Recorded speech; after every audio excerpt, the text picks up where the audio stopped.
दशहरा में यही चलते देखत नहीं था। तबीयत ठीक नहीं है। चलिए ना मेला घूमने। अरे कहत नहीं कि काल चली हो। ठीक है, अगर आप लोग तो मत जाइए, हम तो जाएंगे मेला घूमने। हद बा भाई, आज मत जा। हम तो जाएंगे घूमने। अकेले जेबू? हाँ। भुला जेबू तो? भुला जाएंगे तो आपको कॉल कर देंगे। अरे पासवर्ड में 3596 पासवर्ड भुलाइल बानी, भुलाइल बानी।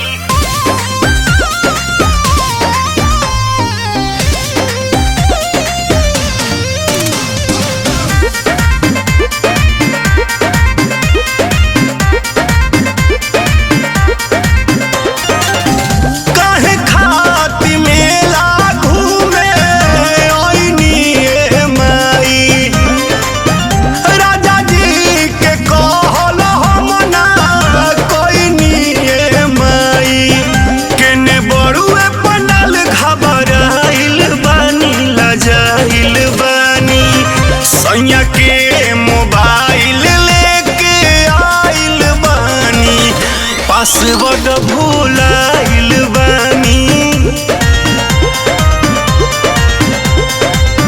सैया के मोबाइल लेके आइल बानी, पासवर्ड भुलाइल बानी। कोड गड़बड़ाइल बानी।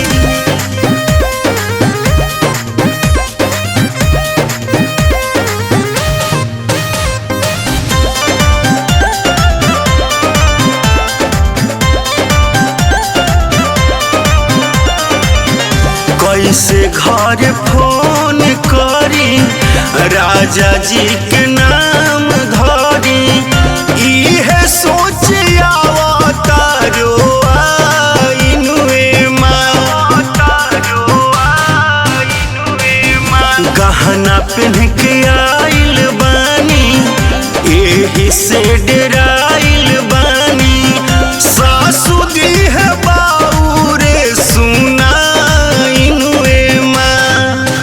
भीड़ देखिए के बड़ी घबराइल बानी, डराइल बानी।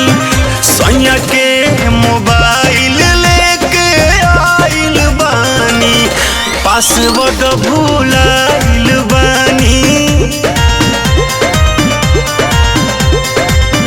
सैया के मोबाइल लेके आइल बानी, पासवर्ड भुलाइल बानी।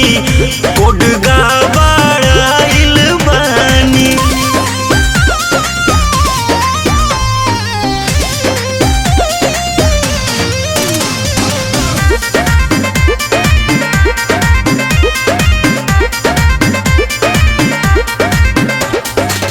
सैया हमारो जोहत होई है, माने माने रोवत होई है।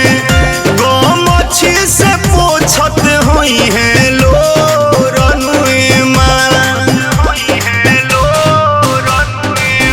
घरे चाहू पाई दिह तू, पिया से मिलाई दिह तू।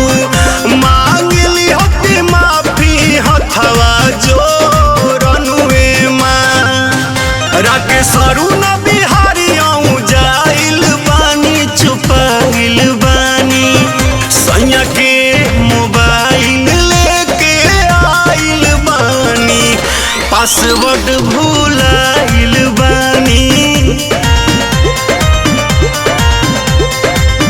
सैया के मोबाइल लेके आइल बानी, पासवर्ड भुलाइल